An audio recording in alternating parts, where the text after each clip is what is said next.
রায়নগর গ্রামে এক ফুলওয়ালি বাস করত। সে গায়ের অনেক মানুষের কাছে ফুল বিক্রি করত, কিন্তু ঠিক তার পাশের গ্রামে মানুষের পুজোর ফুল থাকতো না। একদিন শিবানী ভোরবেলা পুজোর ফুল তোলার জন্য উঠোনে এসে দেখলো তার গাছে কোনো ফুল নেই।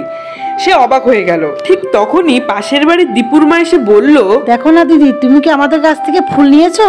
গাছে তো একটাও ফুল দেখছি না, পুজো দেবো কি দিয়ে? তখন শিবানী আরো বেশি অবাক হয়ে গেল এবং বলল, না দিদি, আমি তোমার কাছ থেকে ফুল তুলতে যাবো কেন? এই দেখো, আমার এত বড় ফুল গাছে একটাও ফুল নেই।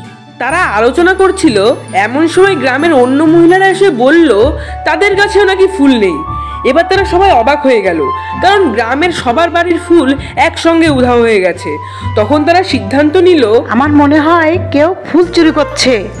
কালকে ভোরেই আমরা সকলে মিলে পাহারা দেব।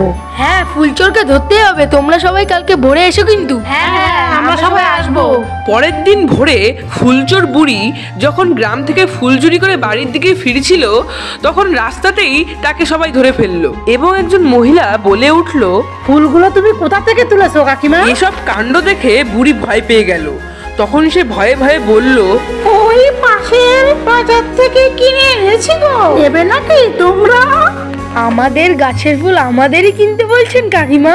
কারোরই আর বুঝতে বাকি রইল না এই বুড়ি মহিলাই চোর। তখন তারা বুড়ির কোনো কথা না শুনে বুড়িকে গায়ের মোড়লের কাছে নিয়ে গেল।